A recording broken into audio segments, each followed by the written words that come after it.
Right, good afternoon, everybody. Here with Josh and Paul and David Lehman via Zoom. A quick summary on where we are at COVID. It's been a few days. A couple things that are interesting. We've now done over 300,000 tests. So we're closing in on about 9% of our total population, which probably puts us in the top 10 or so in terms of states across the country in terms of per capita testing. Of particular interest to me is, again, the positivity rate. Very important. The percentage of people who test positive out of the total is still down at around 2%. If you look at what it's been historically, you look at 44,000 tests, 345 positive cases out of 305 tests performed, that's about 14%. It shows you our trend is in the right direction. Total hospitalizations, that trend continues down. This is the interesting chart again, because the positivity rate is what is so important in terms of getting an idea of community spread, giving you an idea of where COVID is in the greater population. Those numbers can spike up or down a little bit depending upon nursing homes or prisons or congregate, but that trend line down towards 2% is extraordinary good news, not just for us, but for our region. And that I talk about the region because here you can see the week-over-week change in the percentage of tests that return positive. And you can see Connecticut, Massachusetts, New York, Rhode Island, New Jersey are all trending down. The number of people who test positive, the percentage of people who test positive has been going down. Unlike other parts of the country that opened up perhaps a little bit earlier or something else is going on. That's Arizona, North Carolina, Florida, Texas. If we have a positivity rate on average of about, say, 3% over the last week, Arizona's at 12%, North Carolina's at 7%, Texas is at 7%, and Texas has the highest level of hospitalizations they've had in a couple of months. So it's just a reminder to maintain, wear the mask and maintain your discipline, because you see what's going on around the rest of the country, and we're tracking that very, very carefully. And that gets us a little bit to where we are more broadly in our environment. We just got off the teleconference with Vice President Pence and Dr. Birx. And they pointed out again the nature of these flare-ups in different states around the country and what that means. Obviously, we have a high percentage of our people here in the greater Northeast that wear face masks and other cloth coverings. So important. Private gathering size limited to what right now it's 10, 50 people outside. As David Lehman will say, that number's about to go up. But let's just wait a minute. We're putting in place these protocols, but I understand there's some contradictions out there, because you've seen massive demonstrations with thousands of people out there. And we're going to wait and see what impact that has on our positivity rate going forward. And those protests, remind us that we're battling two pandemics at the same time. One is COVID, that attacks the body, and the other is racism that attacks the soul. And it's that response to George Floyd that represents the thousands of people who've been protesting peacefully around the state of Connecticut. No arrests, as far as I know, over the last week or so. But I do worry that in a short period of time, we've gone from "we're all in this together," that was our mantra as we fought COVID, to "I can't breathe." And the irony is not lost on me that somebody suffering severely from COVID, sometimes feels like a knee on your throat. And in both cases, you can't breathe, and you can't breathe freely. So that's the irony of when I say small groups and large groups and avoid mass gatherings. I had to think about that this weekend as I wanted to show solidarity to those people who are standing up against racism and standing up, as did our state police and our municipal police, stand up with the protesters. And yet I also wanted to you know, make sure we stayed aware of where we are in the COVID crisis. So I went to a small outdoor church service in Bridgeport with about 100 people in their cars. You know, a religious service handled appropriately, and talked about racism and how it impacts all of our different communities. I was sort of interested that at our meetings with Vice President Pence, everybody's talking about the impact of these demonstrations in their different states. You know, Andrew Cuomo from New York's told everybody, and they've got thousands and thousands of people, cheek and jowl, protesting. He wants everybody to go get tested. Dr. Birx had some simpler advice to the protesters. Don't go visit your grandparents for 2 weeks. Stay away from those most vulnerable populations. I'd just like to say, in terms of where we're going forward, on this next slide, this is our guidelines for, they say here, phase 2. But I noticed that in New York, our neighbor, we often look to our neighbors to see where we are in the reopening cycle. They've just started what they call phase 1. And in New York, phase 1 is opening manufacturing, opening for outdoor construction, letting a retail business be available for pickup only. Well, as you know, Connecticut never stopped any of those things. So if that was, if that's phase 1, then what we did on May 20th, where you opened up for outdoor eating and you know, later on hair and hair salons and the such, that was our phase 2. So in many ways, what we're going to be doing on June 17th, in about 8 days, is our phase 3. And as David can explain, we're opening up, in effect, about 95% of our economy. Very quickly, as you can see on this chart, lodging. You remember hotels, we said only for first responders. We didn't want a lot of back and forth traffic between New York and Connecticut and Massachusetts. But now we all have more or less the same low positivity rate. We think this is a calculated risk and help our tourism industry get going. Sports, gyms, pools, you understand what that means in terms of back to a new normalcy. Outdoor amusement parks. Some of these are large amusement parks, and David Lehman has been invaluable working with all the folks in these different trade associations, coming up with the protocols to make sure their employees are safe and give the customers confidence they can get back. You know, personal services, this is the rest of the personal services, everything from nails to tattoos. Indoor recreation, including bowling, major outdoor events, we're opening those up a little bit as well. David can explain what some of the parameters are there.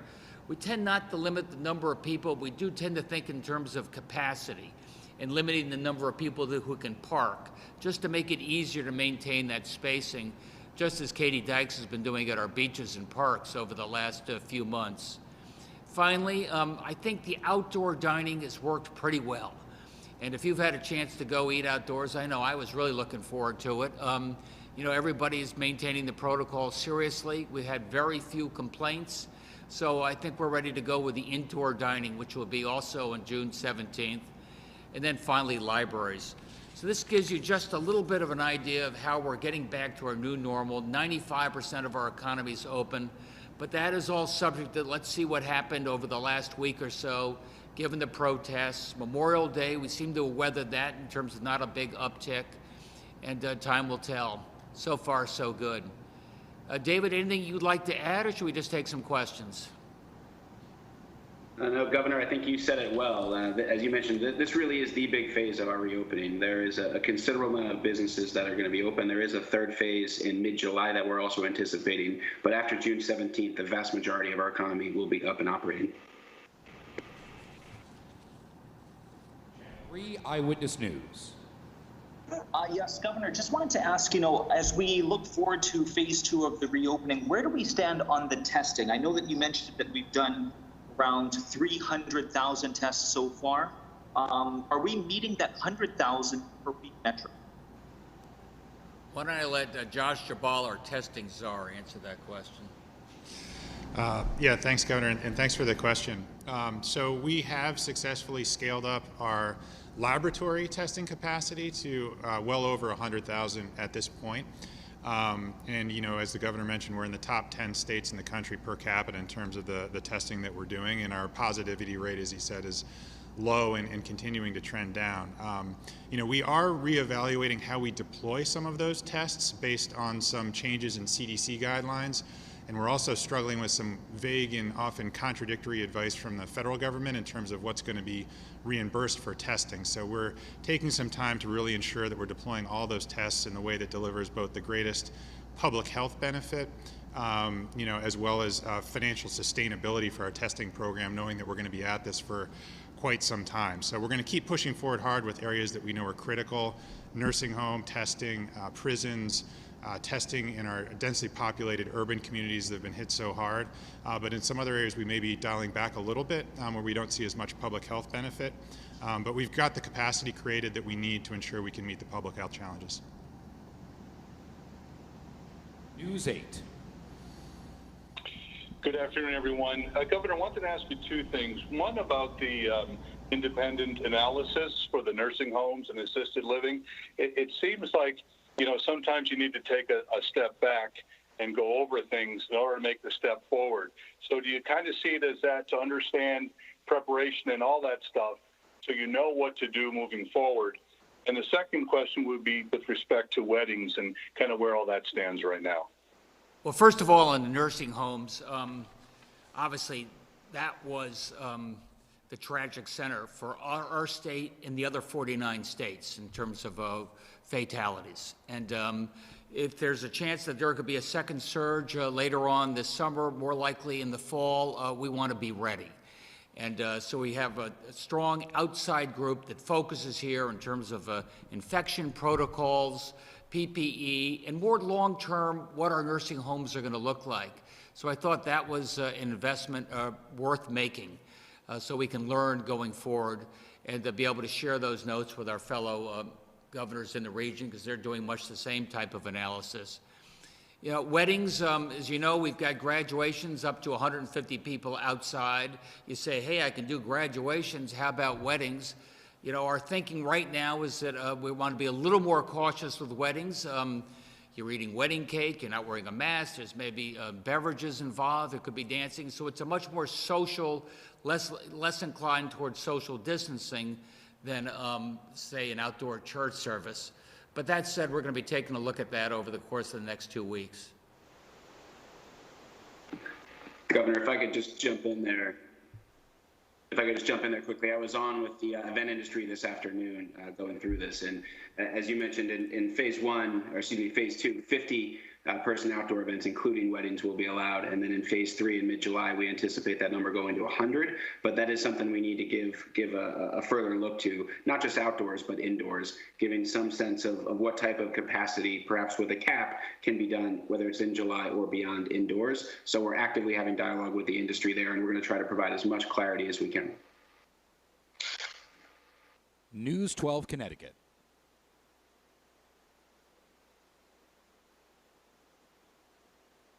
Fox 61.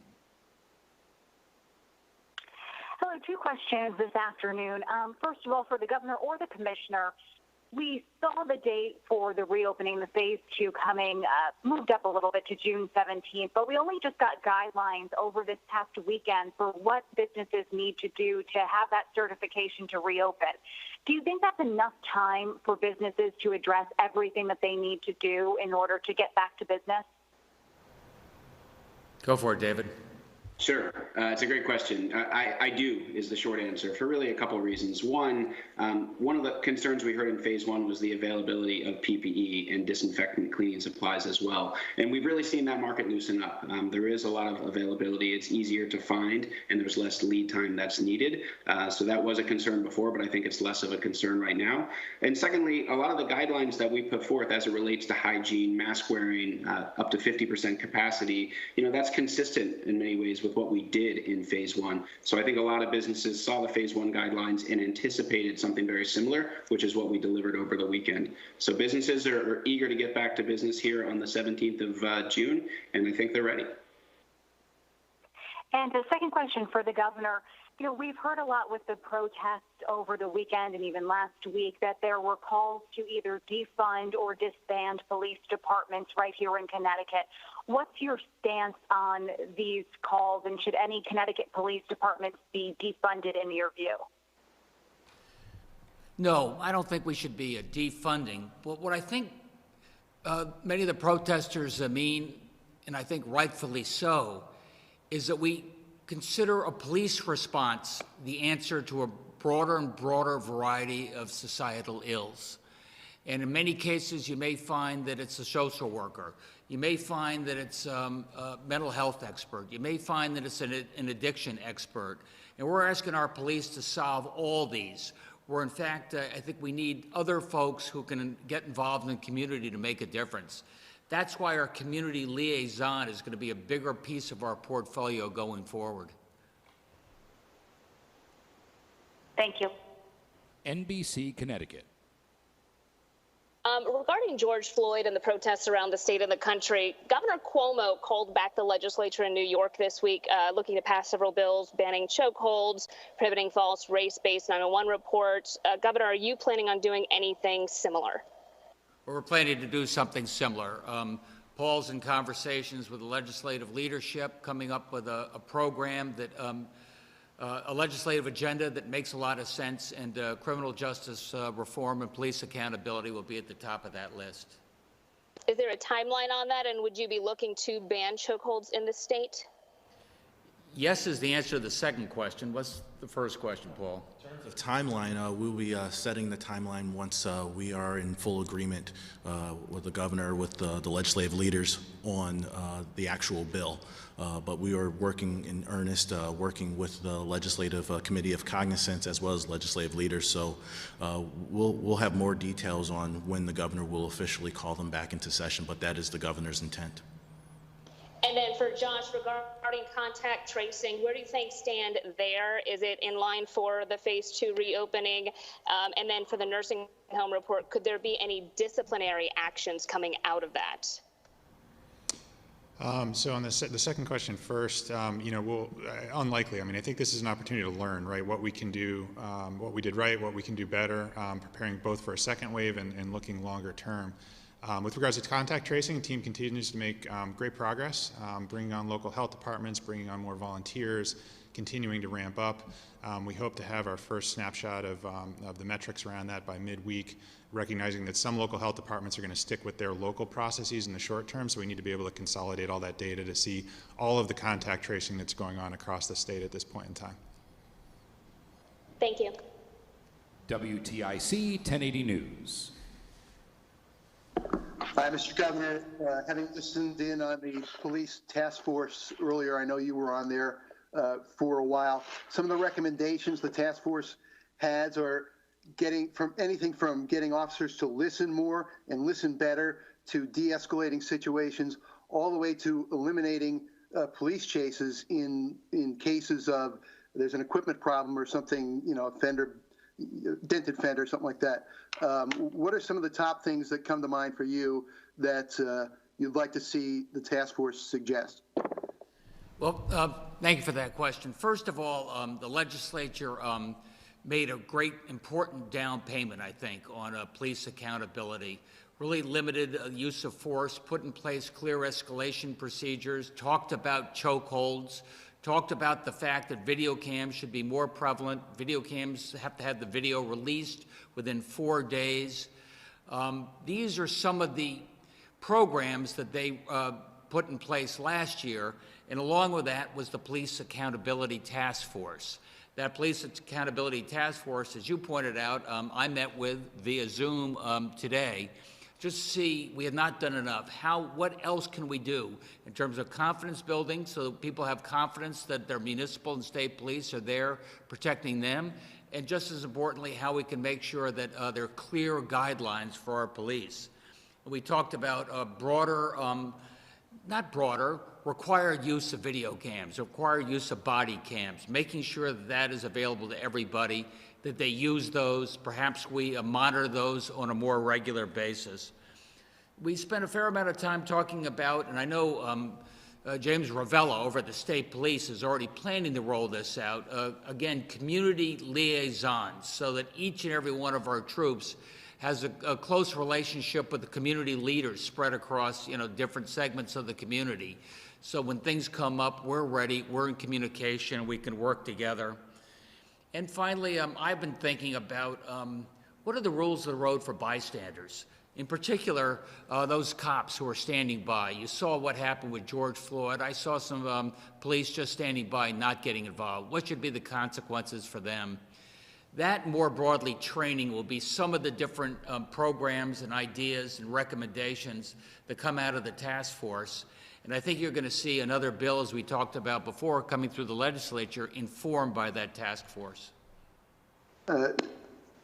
Highway protests last weekend, a couple times. With the 95 shutdown around West Haven, is there anything else state police can do about that, or is that just something that's to be expected at this point? No, we've mitigated that a lot, I got to tell you, and we've done that in part because our public safety officers are meeting with the community leaders and the protest leaders and saying, look, we may share some of the same goals in terms of what we're protesting about, but you've got to do it safely. So I think we are managing through that. Time will tell. Boceto Media.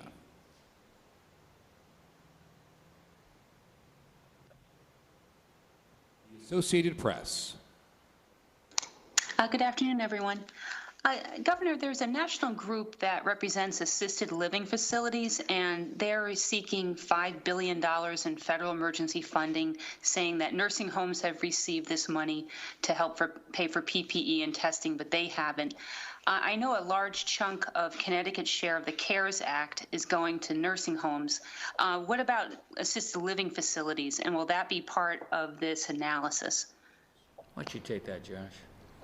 I know it's something that our team and OPM Secretary Melissa McCaw, our DSS teams are constantly monitoring. I think nursing home situation financially was certainly the most precarious and most in need of immediate injection of cash to ensure that the resources were available to keep the staffing levels where they needed to be able to acquire PPE and increasingly be able to afford testing.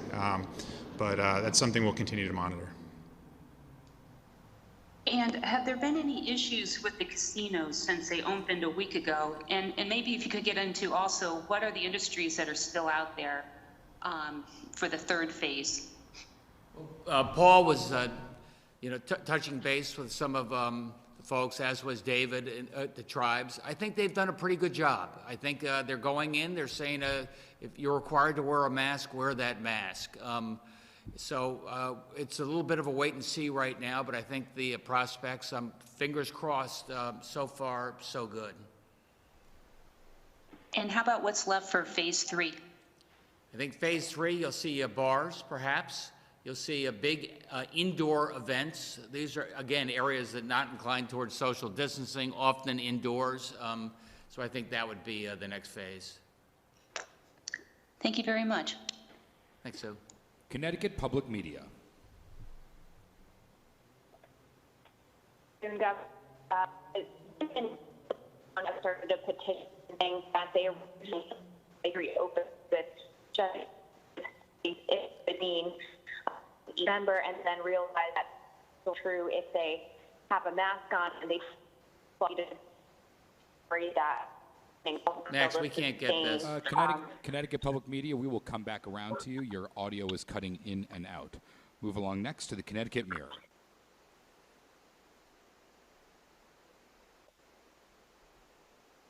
Connecticut Mirror.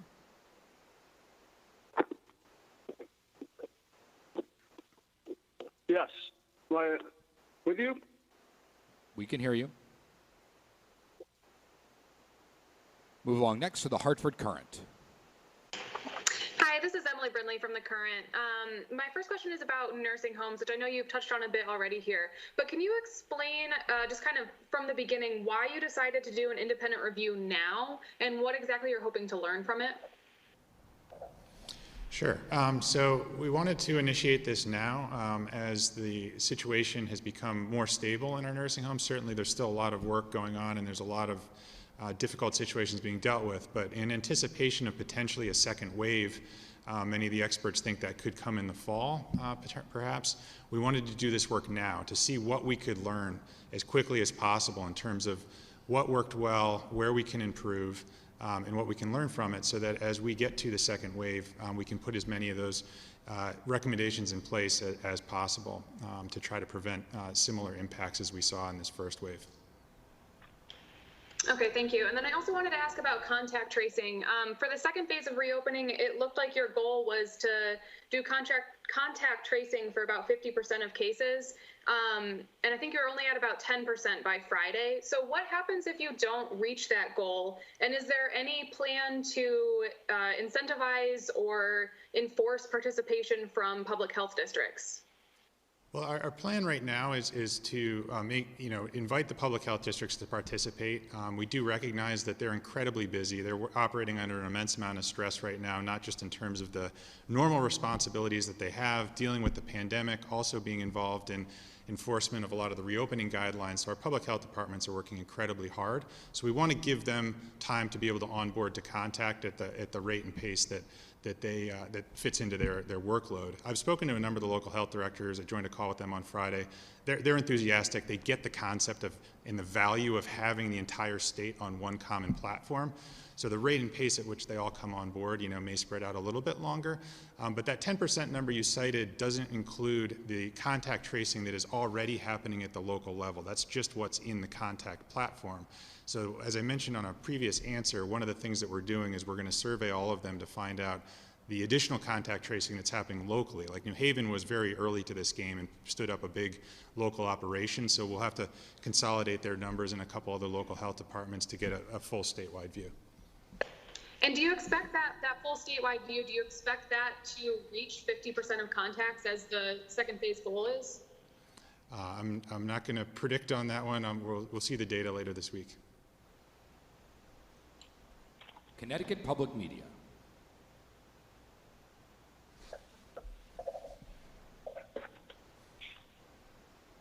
Connecticut Mirror.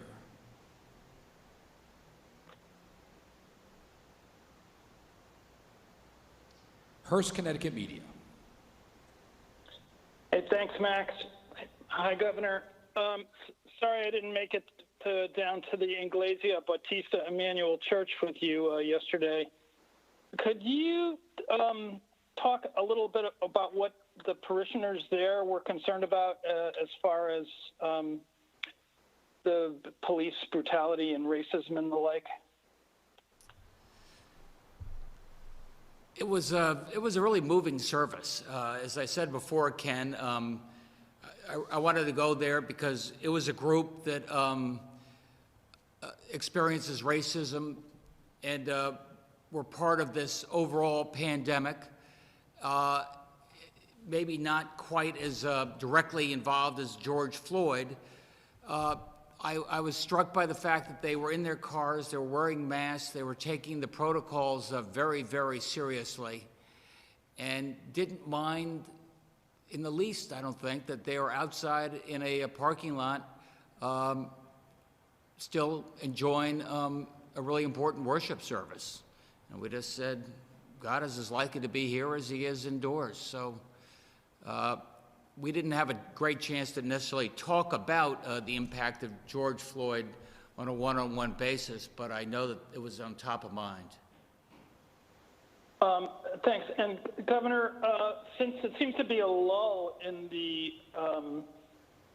COVID outbreak at this point, and you did order the review of the nursing homes, can families start thinking about possibly visiting their loved ones in some of the facilities? Yeah, we have had some discussions about that, different ways you can do it, get tested and go in, outdoors. I think it's a little early so far. Any more thoughts on that, Josh?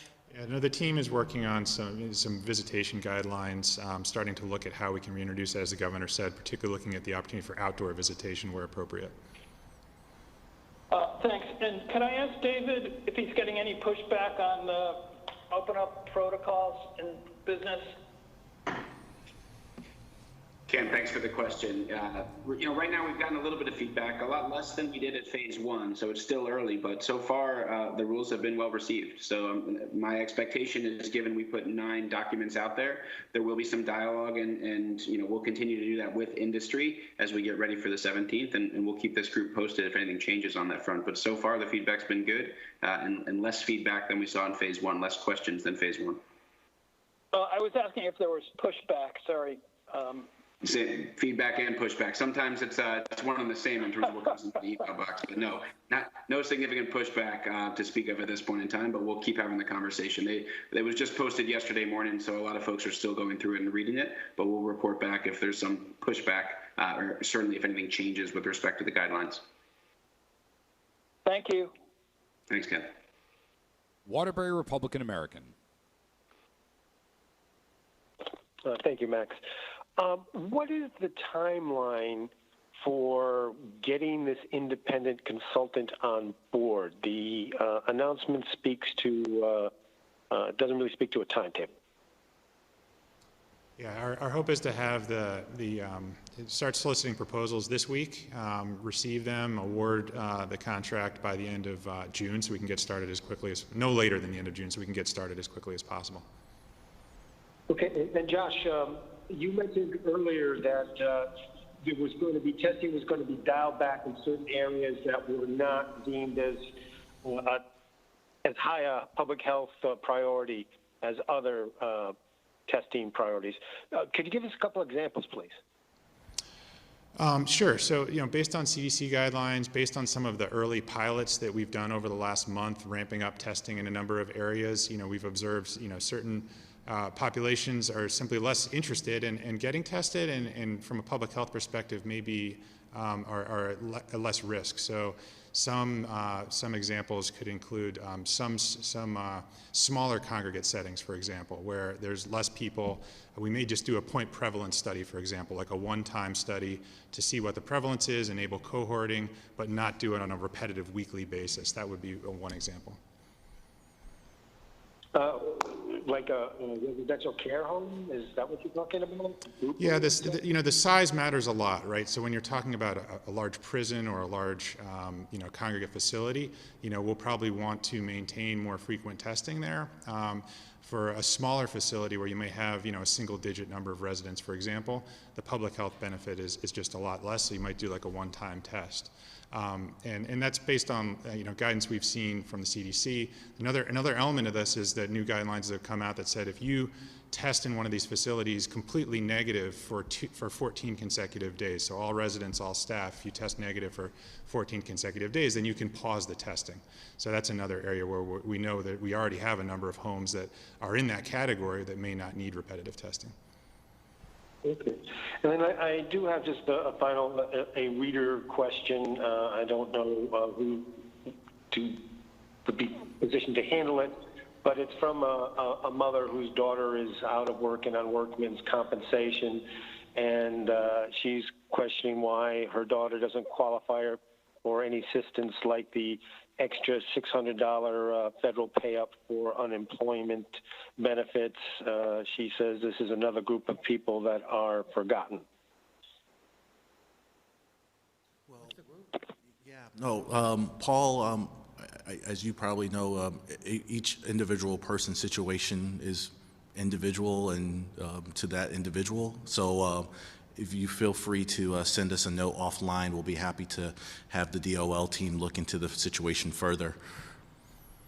Okay, so that might be a better question than for folks at DOL, right? Correct.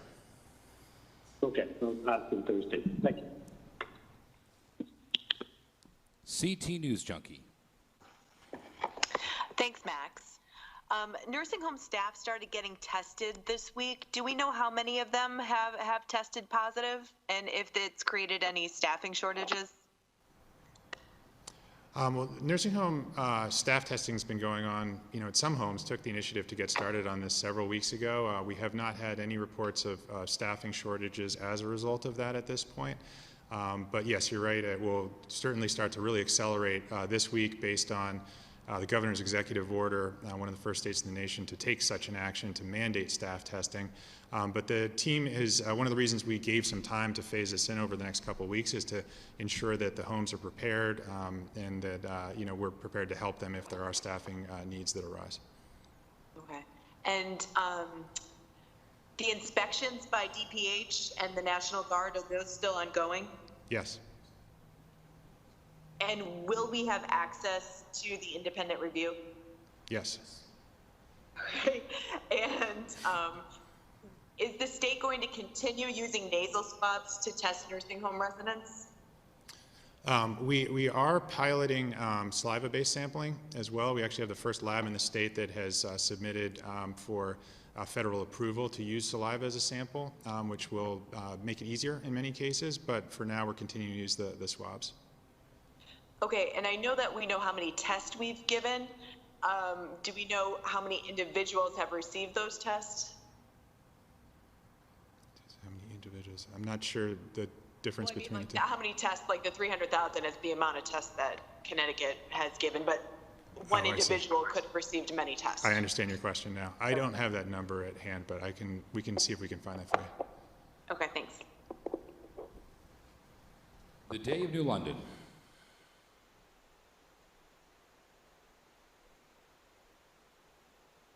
Connecticut Public Media.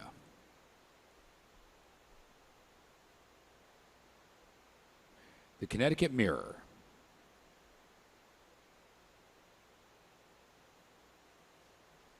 Good. I think we've exhausted those media outlets. Let me just say, a lot of questions today about task force and laws and regulations as regards what we learned about police accountability and how we can do better. And those are all good steps, but I just wanted to read something that came from our state police last week, because you can't regulate what's in the heart. And this is what Commissioner Ravella and Colonel Malikas sent out and was received by all the state police regarding George Floyd in Minneapolis. Those police officers on the scene in Minneapolis, including those that stood around and did nothing, they simply failed, the state police write. If you wear a badge and aren't appalled by what you saw, please turn it in and find a new profession. We don't need you.